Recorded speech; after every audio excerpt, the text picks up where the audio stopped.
E se a mensagem que você mais espera no WhatsApp for, na verdade, a armadilha perfeita? E se aquele bom dia disfarçado de afeto esconder uma engrenagem milimétrica de controle calibrada para corroer a sua vontade sem que você perceba? Carl Jung nos ensinou que o inconsciente não apenas se manifesta, ele seduz. E no teatro silencioso das conversas virtuais, onde o rosto é ausente e o tom é uma suposição, o narcisista domina como um diretor sombrio que reescreve seu roteiro emocional sem você notar. Mas atenção! O que ele esconde entre as palavras comuns é mais perigoso do que qualquer silêncio. Quantas vezes você respondeu uma simples mensagem com o coração acelerado, como se cada palavra tivesse o poder de te premiar ou punir? Esse não é apenas um jogo de vaidades. É uma dança de arquétipos, onde ele veste o manto do herói ferido, do homem incompreendido, do salvador que precisa de você para não ruir. Jung já alertava, tudo aquilo que não enfrentamos em nosso inconsciente se manifesta como destino. E talvez o que você chame de relacionamento difícil seja, na verdade, um ritual repetido de submissão inconsciente. Ele conhece seus medos, ele lê sua carência. E pior, ele responde exatamente como você precisa ouvir, não por amor, mas por domínio. Existe uma linguagem oculta no WhatsApp, e não é feita de letras, mas de pausas calculadas, sumiços estratégicos e elogios pontuais que funcionam como iscas emocionais. O narcisista sabe que o verdadeiro poder está na dúvida, e por isso nunca se entrega por completo. Ele te afasta só o suficiente para que você o deseje mais e se aproxima só o bastante para que você nunca o esqueça. Esse ciclo vicioso tem nome: manipulação simbólica, um campo de batalha psicológico onde cada emoji pode ser um punhal e cada áudio uma promessa envenenada. E você, sem saber, se vê presa em um labirinto que não construiu, mas do qual não consegue sair. Carl Jung dizia que onde o amor impera não há desejo de poder, e onde o poder predomina, há falta de amor. Essa é a verdade sombria que o narcisista oculta. Ele não ama, ele possui. E enquanto você espera respostas, ele coleta fragmentos da sua alma para montar uma versão de você que ele possa controlar. A cada bloqueio repentino, a cada desculpa cuidadosamente construída, ele molda sua percepção de realidade como um escultor das sombras. Mas há algo que ele teme: a mulher desperta, aquela que, ao enxergar o padrão, destrói o feitiço. Mas cuidado, o que você vai descobrir neste vídeo pode revirar tudo o que você acredita sobre amor, atenção e presença. Porque quando você entender os 5 golpes secretos que ele aplica e que você nunca percebeu, o véu cairá. E o que restará não será apenas o fim de uma ilusão, mas o início de uma guerra interna entre o que você sentia e o que ele fazia você sentir. Você está preparada para ver o que estava escondido atrás de cada palavra? Então, não. Pisque, porque o primeiro golpe começa sem que você perceba. Às vezes não é o que ele diz, é o que você sente antes mesmo da mensagem chegar. Um vazio que se antecipa à notificação, como se sua alma reconhecesse o veneno antes mesmo de provar. Ele não precisa gritar, nem insistir, basta sumir. Basta o silêncio estrategicamente calculado para que sua mente comece a criar histórias. E nessas histórias, sem perceber, você começa a negociar sua paz. Carl Jung chamaria isso de possessão emocional, quando uma parte sua, ferida e esquecida, encontra alguém que a domina como um maestro nas sombras. E no palco digital do WhatsApp, o aplauso não é amor, é rendição. Você já reparou como ele te chama quando percebe que você começou a se afastar? Não é coincidência. É engenharia psíquica. Ele te lê como um mapa antigo. Conhece os atalhos da sua necessidade, os becos da sua carência, os buracos deixados por quem nunca te viu de verdade. E por isso, ele aparece como quem resgata, mas na verdade ele retorna como quem coleta. Coleta o que restou de você, depois da dúvida, depois da espera, depois das horas olhando a tela vazia. E quando você responde, mesmo sem querer, é como se dissesse: ainda estou aqui, disponível para ser manipulada de novo. Há mulheres que pensam que estão escolhendo, mas estão apenas respondendo a estímulos implantados. Cada bom dia, cada sumiço, cada retorno súbito, tudo faz parte de uma dança invisível de domínio. E a música que toca por trás disso não é amor, é trauma. Trauma não curado, inconsciente não iluminado, padrões herdados que repetem em ciclos silenciosos. Jung dizia que aquilo que você ignora dentro de si será o seu destino. E talvez, hoje, seu destino seja apenas o reflexo de algo que você ainda não ousou encarar. A origem do seu apego à dor. Por que você sente tanto medo de perdê-lo se ele mal está presente? Que parte sua acredita que o mínimo que ele oferece já é o suficiente? Isso não é racional, é arquetípico. É a criança interna que aprendeu a se contentar com migalhas porque nunca conheceu o banquete. É o feminino ferido, sedento por presença, aceitando a ausência como se fosse prova de valor. O narcisista percebe isso. Ele não responde a quem você é. Ele se conecta com o que você ainda não curou. E isso, por mais cruel que pareça, é o ponto exato onde a manipulação começa. Às vezes, ele te elogia com palavras genéricas. Você é especial. Nunca conheci alguém assim. Tem algo em você que me prende. E você se sente vista. Mas pare e sinta. Ele te viu mesmo. Ou apenas acertou no discurso que faz sua ferida acreditar que finalmente vale a pena ser amada? Jung falava sobre a sombra. Esse lugar obscuro dentro de nós, onde escondemos tudo aquilo que negamos. O narcisista vive nessa sombra. Ele nada nela, habita nela. E de lá ele pesca suas reações, suas fantasias, seus medos mais íntimos. E te devolve tudo isso embalado em forma de atenção. Você começa a se perguntar se está exagerando, se está sendo paranoica, se está imaginando demais. Essa é a maior vitória dele, fazer você duvidar da própria intuição. Porque quando uma mulher duvida de si, ela se entrega. Ela busca validação fora, perde o norte interno e se torna refém de palavras. E no WhatsApp, palavras são tudo o que ele precisa. Palavras são anzóis, são portas abertas para que ele entre, desarrume o que quiser e saia sem aviso. E você fica lá, reorganizando sozinha o que ele bagunçou propositalmente. Por que dói tanto quando ele visualiza e não responde? Porque nesse simples ato, ele te lembra que tem o controle. Ele determina quando você respira alívio. Ele decide quando você vai dormir em paz. Isso não é relacionamento. É dominação sutil. É ritual psicológico.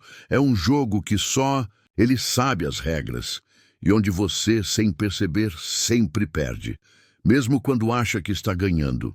A ausência dele se torna sua obsessão. E a presença dele, sua recompensa emocional. Mas existe algo ainda mais profundo, a sensação de que ele te entende, como se fosse o único que realmente te decifra. Cuidado, narcisistas não. Te entendem. Eles te estudam e usam tudo que descobrem contra você, disfarçado de carinho. Ele sabe o que você quer ouvir, ele sabe o que te faz ficar. E por isso, ele entrega doses pequenas de afeto, intercaladas com confusão e distância. Isso te mantém presa, esperando pela próxima migalha. É nesse espaço que ele cresce, é nesse vácuo que ele reina. Carl Jung dizia que o encontro com o outro é, na verdade, o encontro com a nossa própria alma. E talvez tudo isso que você está vivendo não seja sobre ele, mas sobre o que ainda não foi visto em você. O WhatsApp é apenas o espelho. Ele é apenas o reflexo. Mas o que dói de verdade está mais fundo. Está na menina que aprendeu a se calar para ser aceita. Na mulher que engole lágrimas para manter a conexão. No medo de estar sozinha, como se a solidão fosse pior do que a prisão. Mas será? Você consegue ver? Consegue sentir que algo está se revelando por trás dessas palavras? Que esse desconforto não é aleatório, é um chamado? Algo está se movendo dentro de você. Uma verdade antiga, abafada, sufocada. Uma voz que começa a gritar silenciosamente: chega. Mas ainda não é hora de responder. Ainda há mais a ser revelado. E o que vem agora pode mudar tudo. Às vezes não é o que ele faz, é o que ele retira, a ausência como método, o silêncio como veneno. Depois de te envolver emocionalmente, depois de fazer você se abrir como quem oferece o coração numa bandeja invisível, ele executa o segundo golpe com precisão milimétrica, a retração súbita, fria, estratégica. Não é sumiço, é um recuo calculado, como se o seu afeto fosse um erro e a sua entrega um exagero. Ele se afasta no exato momento em que você começa a sentir segurança. E isso destrói você por dentro, sem deixar marcas visíveis. Carl Jung dizia que nada é mais assustador do que confrontar aquilo que negamos em nós mesmos. E quando ele desaparece, o que vem à tona não é só saudade, é abandono antigo. Aquele que você enterrou quando era pequena e sentiu que não era prioridade para ninguém. Então você chora, mas nem sabe por quê. A dor não é nova, mas volta com força, com um rosto, com um nome. É o segundo golpe, a retração emocional como forma de desestabilizar, de provocar a fome emocional que faz você aceitar qualquer migalha que venha depois. Ele aparece, te prende, te faz sentir especial e logo em seguida esfria, te responde com monossílabos, some no meio da conversa, te faz sentir invasiva por apenas querer conversar. E você, sem perceber, começa a se moldar. Diminui a intensidade. Se controla mais. Finge que não se importa tanto. Esse é o efeito colateral mais destrutivo do segundo golpe. Você começa a atrair a si mesma para ser aceita por alguém que nunca teve a intenção de te amar, apenas de te controlar. Mas por que isso dói tanto? Porque o inconsciente reconhece padrões. E quando alguém se afasta logo após te oferecer carinho, seu corpo entende isso como ameaça, como punição, como se o amor tivesse um preço, e o preço fosse o seu silêncio, a sua contenção, a sua autoanulação. Carl Jung explicou que aquilo que não é trazido à consciência retorna como destino, e esse destino está se repetindo agora na tela do seu celular, com cada visualizou e não respondeu, com cada vou dormir, depois falo com você. Há uma coreografia perversa em jogo. Ele se aproxima com doçura, retira o corpo com frieza e deixa você dançando sozinha no centro de um palco emocional. E o pior, te convence que a culpa é sua, que você é intensa demais, que você se apega fácil, que você pressiona. Mas escute com atenção. Isso não é sobre você estar errada. Isso é sobre ele conhecer seus pontos vulneráveis e manipular sua percepção até que você comece a se policiar para não assustá-lo. A cada nova retração, você encolhe mais um pedaço do seu ser. Você já notou como começa a pensar demais antes de enviar qualquer mensagem? Como relê cada frase para não parecer carente? Como espera ele puxar assunto, só para ter certeza de que ainda está tudo bem? Esse medo de incomodar não nasceu com você.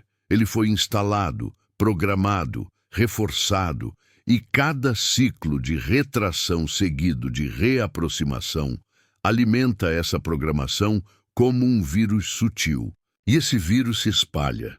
Contamina sua autoestima, sua paz, sua capacidade de confiar em qualquer outro depois dele. Ele desaparece e você sente que perdeu algo precioso. Mas o que você perdeu não foi ele, foi você mesma, sua leveza, sua espontaneidade, sua verdade. O segundo golpe é tão perigoso porque cria um campo de dependência silenciosa. Você não depende dele fisicamente, mas emocionalmente você já não sabe como seria viver sem a aprovação dele. E isso é perigoso, porque quando a sua régua de valor está nas mãos de alguém que oscila entre presença e ausência, amor e desprezo, você se torna refém de um padrão invisível. E quando ele volta, te trata com aquele charme familiar, como se nada tivesse acontecido, você suspira aliviada. Você não reclama, não cobra, não pergunta onde ele esteve, porque só o retorno já parece um presente. E isso revela o que o segundo golpe provoca, a inversão emocional. Agora, o que deveria ser o mínimo, presença, respeito, constância, vira um prêmio raro, valioso, que você sente que precisa merecer. Mas Jung nos alertaria aqui, essa sensação não é amor, é vínculo traumático, é um laço psíquico forjado no fogo do abandono e mantido pela esperança de que ele te ame como prometeu. E talvez, no fundo, você já saiba que isso não vai acontecer, que ele não vai mudar, mas há algo dentro de você que insiste, que implora, que fantasia, e é aí que o golpe se cristaliza, porque o narcisista não quer sua felicidade. Ele quer seu ciclo emocional, seu sobe e desce, sua ansiedade, seu desespero interno. Ele não se alimenta da sua alegria, mas da sua instabilidade, e enquanto você oscila, ele reina. Carl Jung dizia que quem olha para fora, sonha. Quem olha para dentro, desperta. E talvez esteja na hora de você parar de olhar para a tela do WhatsApp, esperando a próxima resposta, e começar a olhar para dentro, onde todas as respostas que você precisa já estão sussurrando. Porque no fundo, não é ele quem te prende, é aquilo que você ainda não libertou dentro de si. E até que isso aconteça, o segundo golpe continuará agindo em silêncio, como uma marionete invisível puxando os fios da sua alma. Você está sentindo agora essa inquietação que cresce no peito, essa sensação de que há algo errado, mas que não tem nome. Isso é a consciência despertando. É a alma começando a gritar. E por mais que doa, esse é o início da libertação. Mas há mais. Porque o terceiro golpe não é apenas psicológico, ele é espiritual. E quando ele for revelado, você entenderá por que algumas cicatrizes parecem nunca cicatrizar. Existe um tipo de veneno que não é percebido pela mente, mas pela alma. Uma contaminação que não começa em palavras duras, nem em atitudes explícitas, mas sim em elogios carregados de expectativa, em afetos que parecem do céu, mas cobram em silêncio a sua entrega total. O narcisista espiritual, como diria Jung, não se apresenta como vilão. Ele veste o arquétipo do iluminado, do homem que veio para salvar você de si mesma. E é neste ponto que se manifesta o terceiro golpe, a ilusão da conexão transcendental. Ele te lê com profundidade, fala sobre energia, espiritualidade, destino, usa palavras como almas gêmeas, conexão divina, propósito em comum. E você que tem sede de sentir algo maior, que tem um vazio existencial do tamanho do mundo, sente que finalmente encontrou algo verdadeiro.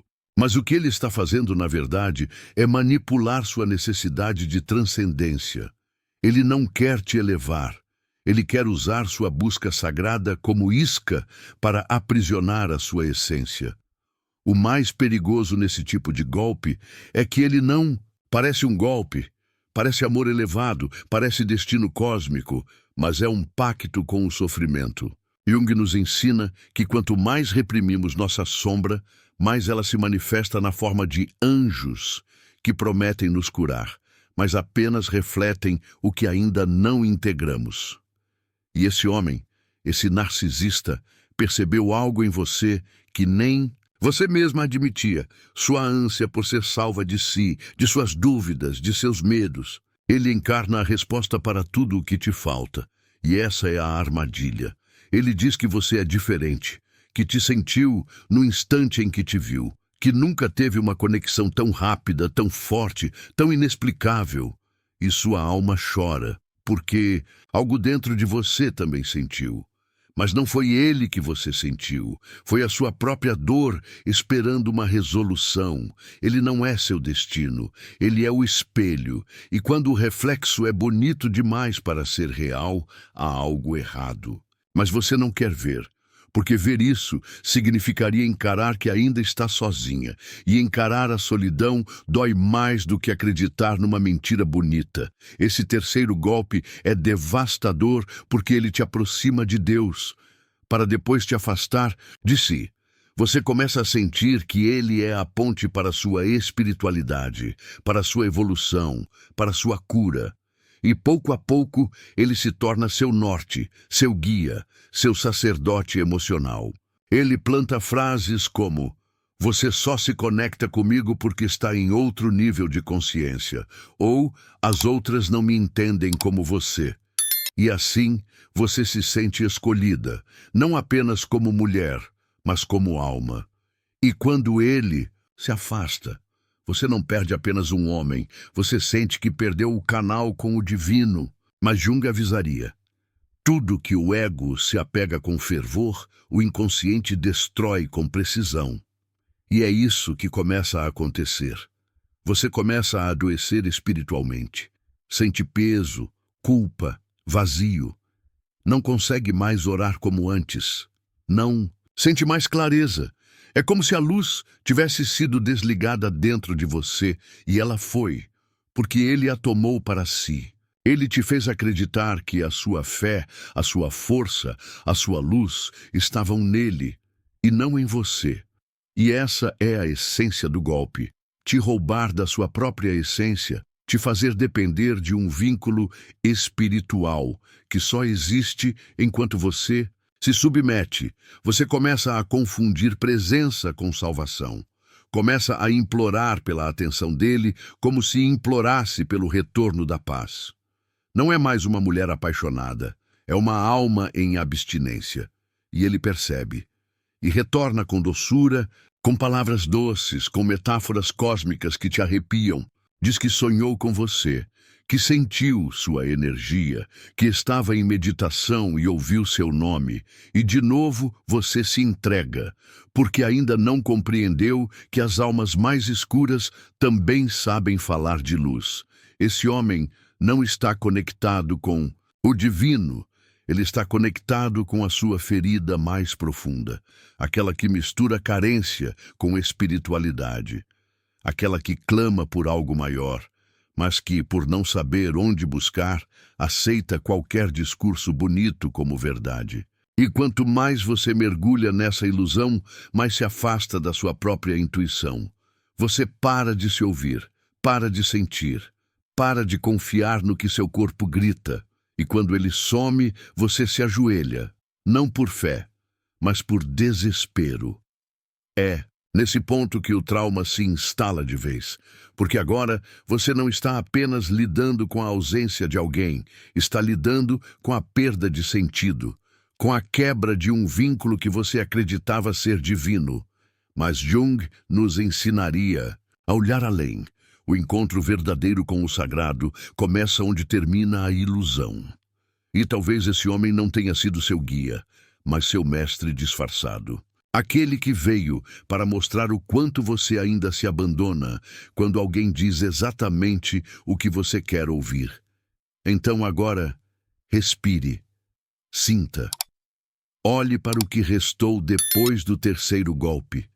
O que foi arrancado de você, o que foi deixado em ruínas. E perceba, você ainda está aqui.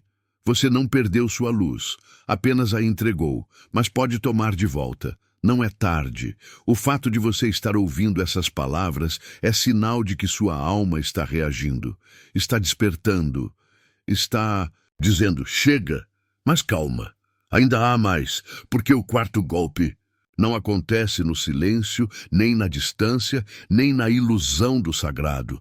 Ele acontece no caos. Ele é o teste final da sua sanidade emocional. E quando for revelado, você entenderá por que amar um narcisista é, na verdade, tentar sobreviver dentro de um terremoto invisível. Há um momento em que o jogo muda. O silêncio já cumpriu seu papel. O sumiço já machucou o suficiente. O discurso elevado já perdeu o efeito. Agora, ele quer testar os limites da sua sanidade, quer saber o quanto você suporta, quer ver o quanto você se distorce para continuar cabendo na imagem que ele projeta de si mesmo. É nesse momento que o narcisista ativa o quarto golpe secreto, a inversão da realidade, o teatro do caos emocional. E você, sem perceber, se torna atriz de um roteiro que ele escreveu com sangue frio. O quarto golpe é um golpe que confunde, que embaralha, que mistura amor com ataque, carinho com desprezo, desejo com humilhação. Ele começa a dizer coisas que não fazem sentido, a te acusar de atitudes que você nunca teve, a reinterpretar fatos para que tudo pareça culpa sua. Você começa a duvidar da sua memória, dos seus sentimentos, da sua percepção. Ele te faz acreditar que está exagerando, que está sensível demais, que está criando coisas na cabeça. E aos poucos, sem que perceba, você passa a confiar mais nele do que em si mesma. Jung chamaria isso de desconexão psíquica. É quando a alma se parte, quando a mente racha, quando a realidade perde o chão. Você começa a viver em estado de alerta, como se qualquer palavra pudesse iniciar uma tempestade. E ele adora isso, porque agora você está sob controle. Não porque ele te prende, mas porque você já não sabe mais onde pisa. É como andar num quarto escuro com cacos, de vidro espalhados. Você se move devagar, em silêncio, pedindo desculpas até pelo que não fez, só para evitar mais dor. A manipulação não é mais sutil. Agora, ela vem disfarçada de explosão emocional. Ele grita, te acusa, te confunde, te culpa e, no instante seguinte, pede desculpas. Chora. Diz que está ferido. Diz que você é tudo que ele tem. E você, que já está emocionalmente exausta, acredita, perdoa, se culpa por ter reagido e recomeça o ciclo. Esse é o jogo, criar o incêndio e depois aparecer como bombeiro. Provocar a queda e depois fingir que estende a mão. O quarto golpe te aprisiona porque você não percebe onde começa o abuso e onde termina o amor. Esse homem destrói com palavras doces, depois com silêncio, depois com fúria e depois com lágrimas falsas. É um ritual, um ciclo, um labirinto. E você se perde nele. Começa a se perguntar se está ficando louca, se está distorcendo tudo, se está doente. E o pior, começa a ter vergonha de contar para alguém, porque você sabe que do lado de fora ele ainda parece um bom homem, educado, atencioso, charmoso, espiritual. O caos acontece dentro, no privado, no íntimo, e isso te isola ainda mais. Você começa a desenvolver sintomas físicos, ansiedade, insônia, dor no peito, enjoo. Seu corpo grita o que sua mente ainda tenta negar, que algo está muito errado, mas você silencia, porque ele já te convenceu que você é difícil, temperamental, intensa demais. E tudo isso vai se somando, até você se tornar uma sombra do que era. E ainda assim, continuar tentando melhorar, como se o problema fosse a sua existência. Carl Jung alertava, tudo que não enfrentamos em nós se volta contra nós como destino. E agora você está vivendo esse destino, um inferno psicológico moldado não por ódio, mas por amor. Um caos não imposto, mas induzido, justificado, embriagado de promessas. E quanto mais você tenta consertar, mais você quebra. Porque o quarto golpe não é feito para ferir de uma vez, ele é feito para te estilhaçar aos poucos, até você se ajoelhar diante do narcisista e pedir perdão por sangrar. Mas o que você ainda não sabe, e que ele teme profundamente, é que existe um ponto de ruptura, Um momento em que a alma não suporta mais e algo explode por dentro, uma raiva sagrada, um grito primal, um chega que rompe não apenas o vínculo, mas o feitiço. Esse momento, quando vem, é como um relâmpago na escuridão. Ele não se espera, ele acontece. E talvez, só talvez, você esteja muito mais perto dele do que imagina. No fundo, você já não reconhece mais a mulher que olha para a tela do celular esperando uma resposta que nunca chega, ou que chega como punição. Você sabe que há algo errado, que não foi para isso que nasceu, que não foi para esse tipo de amor que você se abriu. E é esse saber silencioso, quase imperceptível, que pode se tornar o estopim da virada. Mas ainda não agora, porque há mais. O golpe final é o mais cruel, é o mais perigoso, porque ele não ataca o seu corpo, nem sua mente, nem sua fé. Ele ataca o que te resta de esperança. E quando ele for revelado, você entenderá por que amar um narcisista não é um erro. É um espelho, um reflexo que precisa ser quebrado. Ou continuará te encarando para sempre. Há um momento em que o jogo muda. O silêncio já cumpriu seu papel. O sumiço já machucou o suficiente. O discurso elevado já perdeu o efeito. Agora, ele quer testar os limites da sua sanidade. Quer saber o quanto você suporta. Quer ver o quanto você se distorce para continuar cabendo na imagem que ele projeta de si mesmo. É nesse momento que o narcisista ativa o quarto golpe secreto. A inversão da realidade, o teatro do caos emocional. E você, sem perceber, se torna atriz de um roteiro que ele escreveu, com sangue frio. O quarto golpe é um golpe que confunde, que embaralha, que mistura amor com ataque, carinho com desprezo, desejo com humilhação. Ele começa a dizer coisas que não fazem sentido, a te acusar de atitudes que você nunca teve, a reinterpretar fatos para que tudo pareça culpa sua. Você começa a duvidar da sua memória, dos seus sentimentos, da sua percepção. Ele te faz acreditar que está exagerando, que está sensível demais, que está criando coisas na cabeça.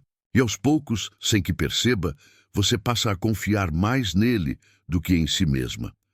Jung chamaria isso de desconexão psíquica. É quando a alma se parte, quando a mente racha, quando a realidade perde o chão.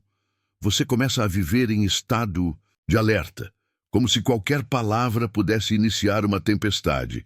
E ele adora isso, porque agora você está sob controle. Não porque ele te prende, mas porque você já não sabe mais onde pisa. É como andar num quarto escuro com cacos de vidro espalhados. Você se move devagar, em silêncio, pedindo desculpas até pelo que não fez, só para evitar mais dor. A manipulação não é mais sutil. Agora, ela vem disfarçada de explosão emocional. Ele grita, te acusa, te confunde, te culpa, e no instante seguinte, pede desculpas. Chora. Diz que está ferido, diz que você é tudo que ele tem, e você, que já está emocionalmente exausta, acredita, perdoa, se culpa por ter reagido e recomeça o ciclo. Esse é o jogo, criar o incêndio e depois aparecer como bombeiro, provocar a queda e depois fingir que estende a mão. O quarto golpe te aprisiona porque você não percebe onde começa o abuso e onde termina o amor. Esse homem destrói com palavras doces, depois com silêncio, depois com fúria e depois com lágrimas falsas. É um ritual, um ciclo, um labirinto, e você se perde nele. Começa a se perguntar se está ficando louca, se está distorcendo tudo, se está doente. E o pior, começa a ter vergonha de contar para alguém, porque você sabe que do lado de fora ele ainda parece um bom homem, educado, atencioso, charmoso, espiritual. O caos acontece dentro, no privado, no íntimo, e isso te isola ainda mais. Você começa a desenvolver sintomas físicos, ansiedade, insônia, dor no peito, enjoo. Seu corpo grita o que sua mente ainda tenta negar, que algo está muito errado, mas você silencia, porque ele já te convenceu que você é difícil, temperamental, intensa demais. E tudo isso vai se somando, até você se tornar uma sombra do que era. E ainda assim, continuar tentando melhorar, como se o problema fosse a sua existência. Carl Jung alertava: tudo que não enfrentamos em nós se volta contra nós como destino. E agora você está vivendo esse destino, um inferno psicológico moldado não por ódio, mas por amor. Um caos não imposto, mas induzido, justificado, embriagado de promessas. E quanto mais você tenta consertar, mais você quebra. Porque o quarto golpe não é feito para ferir de uma vez, ele é feito para te estilhaçar aos poucos, até você se ajoelhar diante do narcisista e pedir perdão por sangrar. Mas o que você ainda não sabe, e que ele teme profundamente, é que existe um ponto de ruptura, um momento em que a alma não suporta mais, e algo explode por dentro, uma raiva sagrada, um grito primal, um chega que rompe não apenas o vínculo, mas o feitiço. Esse momento, quando vem, é como um relâmpago na escuridão. Ele não se espera, ele acontece. E talvez, só talvez, você esteja muito mais perto dele do que imagina. No fundo, você já não reconhece mais a mulher que olha para a tela do celular esperando uma resposta que nunca chega, ou que chega como punição. Você sabe que há algo errado, que não foi para isso que nasceu, que não foi para esse tipo de amor que você se abriu. E é esse saber silencioso, quase imperceptível, que pode se tornar o estopim da virada. Mas ainda não agora, porque há mais. O golpe final é o mais cruel, é o mais perigoso, porque ele não ataca o seu corpo, nem sua mente, nem sua fé. Ele ataca o que te resta de esperança. E quando ele for revelado, você entenderá por que amar um narcisista não é um erro. É um espelho, um reflexo que precisa ser quebrado. Ou continuará te encarando para sempre. Há um tipo de manipulação que não machuca com palavras, nem com gritos, nem com silêncios prolongados. Ela machuca com esperança. Um tipo de esperança construída aos poucos, alimentada por gestos pontuais, mensagens calculadas, promessas vazias que soam verdadeiras. O narcisista percebe que você está cansada, que sua alma já não suporta mais o caos, e então ele muda. Ele se mostra mais atencioso, responde mais rápido, demonstra interesse, toca sua mão com mais carinho. E é nesse instante que ele executa o quinto golpe secreto, a encenação da mudança, o falso renascimento. Carl Jung dizia que tudo aquilo que é reprimido se disfarça de virtude. E é isso que acontece aqui. Ele não muda, ele atua. Ele te estuda como um diretor que conhece bem a cena que precisa encenar para manter a audiência. Ele sente que você está prestes a partir. Então, finge ser aquilo que você sempre quis. Ele não faz isso porque te ama. Faz isso porque teme perder o poder que ainda tem sobre a sua mente. O golpe é cruel porque dessa vez parece amor. Você quer acreditar. Depois de tudo, depois de tanto, você quer acreditar. Porque ainda há em você aquela parte que se recusa a desistir. A parte que lembra dos momentos bons, que espera pelo retorno daquele homem do início. Aquele que parecia ter sido feito só para você. E quando ele te olha nos olhos e diz, eu mudei, sua alma treme. Não por acreditar plenamente, mas porque precisa desesperadamente acreditar. Porque, se ele mudar, toda a dor fará sentido, todo o sofrimento terá servido para algo, e é aí que você se prende pela última vez. O quinto golpe não é uma agressão, é uma recompensa falsa, é um prêmio dado no exato momento em que você pensava em se libertar, e isso te paralisa. Você volta a sonhar, volta a justificar, volta a aceitar, porque no fundo, tudo O que queria era que ele percebesse, que ele entendesse, que ele te escolhesse, e agora ele diz que sim, que entendeu, que te escolheu. Mas é mentira, é a última armadilha. E dessa vez ela é dourada.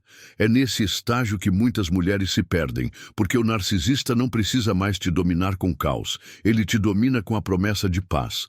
E você aceita, porque está cansada de lutar, porque não quer começar tudo de novo, porque acha que está velha demais, machucada demais, envolvida demais para voltar atrás.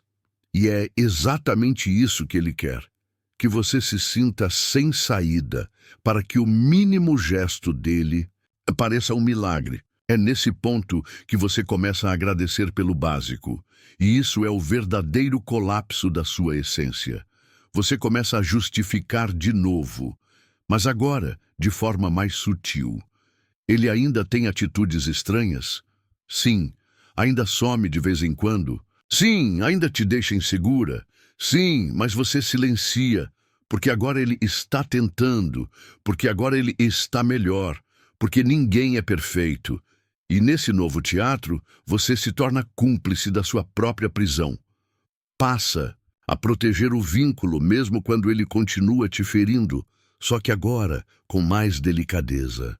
O quinto golpe é uma performance emocional. Ele aprendeu seus gatilhos, aprendeu o que dizer, como tocar, o que fazer para parecer sincero. E quando você o perdoa, de novo, ele sorri por dentro, porque sabe que você caiu, que ainda está aí, que ainda acredita. Jung chamaria isso de identificação com a imagem projetada do outro. Você não ama mais o que ele é, ama o que ele representa. Uma possível redenção, um alívio para a dor que você carrega há anos. E essa esperança é o que ele usa contra você. Talvez agora você já não chore tanto. Talvez até pareça mais estável. Mas por dentro, você sabe que não está bem. Que algo ainda não se encaixa. Que a paz que ele prometeu nunca chegou por inteiro. Porque não era real. Era só um antídoto falso para manter o veneno circulando de forma mais suave. E o mais cruel, agora, se você quiser sair, vai parecer a errada, a ingrata, a instável, porque ele mudou. E ninguém vai entender por que você quer terminar. Agora que tudo está bem, esse é o último aprisionamento, o golpe final, o ciclo fechado com chave de ouro podre, e talvez, nesse exato momento, você esteja começando a perceber, a sentir, a ver, porque esse texto não está apenas narrando algo, ele está ativando memórias, está desenterrando sensações, está te confrontando com a verdade que você adiou por tempo demais. Ele nunca te amou, ele apenas soube como te manter por perto, e agora a escolha é sua. Carl Jung escreveu: a vida não vivida é uma doença da alma. E talvez a doença que você sente hoje, essa falta de brilho nos olhos, essa apatia, esse cansaço crônico, seja apenas o sintoma de uma vida que você deixou de viver enquanto esperava por alguém que só sabia representar. Mas agora algo mudou.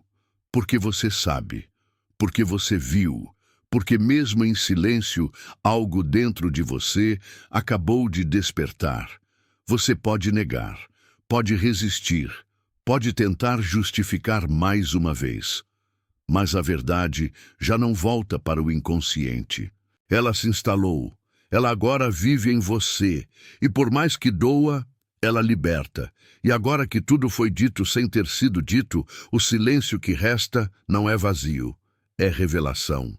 Porque o que vibra dentro de você, neste instante, não são apenas palavras, mas lembranças despertadas, feridas reconhecidas, verdades que antes dormiam em camadas profundas do seu inconsciente. O que parecia um vídeo era, na verdade, um espelho, um reflexo distorcido que aos poucos foi tomando forma até que você não pudesse mais desviar o olhar. O que dói agora não é ele, é você se vendo inteira pela primeira vez. Talvez tenha sido só um toque no peito, talvez um nó na garganta, talvez um pensamento que surgiu como um sussurro. Eu sei que é comigo, e isso basta. Não porque resolve, mas porque inicia. Carl Jung dizia que nada verdadeiramente consciente permanece sem consequência. E agora que você tocou essa dor com consciência, algo dentro de você já começou a se mover. Não será rápido, não será limpo, mas será real. E o real tem um preço, mas também tem um poder. É estranho perceber que o amor que você buscava em outro era, na verdade, o grito da sua própria ausência. Que o cuidado que você tanto mendigava era o cuidado que faltava dentro de si. E que o ciclo que tanto te prendeu era apenas o eco de um padrão não curado, repetido como um feitiço que agora começa a se quebrar. Porque não é ele quem te prende, é a imagem que você criou para não morrer de abandono. Mas agora você sabe, o abandono já existia antes dele. Ele só deu forma ao que já doía em silêncio. Cada golpe revelado não foi apenas uma denúncia, foi uma chave. Uma chave para abrir portas que você manteve trancadas por medo do que poderia encontrar. E sim, o que você encontrou é desconfortável, mas também é libertador, porque reconhecer um padrão é o primeiro ato de liberdade. E você já deu esse passo, você viu, você sentiu, e agora não há mais como desver, nem como voltar. Talvez você ainda o ame, e tudo bem. O amor não é vilão, o vilão é o que você ignora em nome dele. A cegueira, a autoanulação, o silêncio imposto. O amor que liberta pode doer, mas nunca destrói. E o que destrói, por mais doce que seja, nunca foi amor. Foi apego, foi escassez emocional, foi carência vestida de destino. Mas agora, você sabe diferenciar, não com a razão, mas com o corpo, com o instinto, com aquela parte sua que sempre soube e que agora finalmente tem permissão para falar. Permita-se ficar em silêncio agora, mas não um silêncio que engole, um silêncio que limpa, que organiza, que afasta o barulho dele e aproxima o som da sua própria alma. A alma que por tanto tempo esperou por esse encontro e que agora, mesmo ferida, sorri, porque está viva, porque está voltando, porque sabe que é dela o direito de existir, sem pedir licença. E isso, por si só, já é o início da cura. O que você faz a partir daqui não precisa ser decidido agora. Talvez apenas respirar, chorar, caminhar, se deitar, deixar as palavras assentar como terra molhada após a tempestade. Porque isso não foi um vídeo, foi uma travessia. E travessias não se encerram com finais, se encerram com despertares. E despertar nunca é suave, mas sempre é sagrado. Carl Jung dizia que aquilo que você mais precisa será encontrado onde você menos quer olhar. E se você chegou até aqui, olhou. E isso te faz mais forte do que jamais imaginou ser. Então, segure essa força, mesmo que ainda seja frágil. Cuide dela. E lembre, você não precisa mais lutar para ser amada. Precisa apenas decidir nunca mais aceitar o que fere em nome do amor. E quando a noite chegar e você se perguntar se tudo isso foi real, apenas ouça seu corpo. Ele vai te lembrar do que sua mente ainda tenta esquecer. Se algo aqui tocou você, compartilhe. Não como quem espalha um vídeo, mas como quem planta uma semente.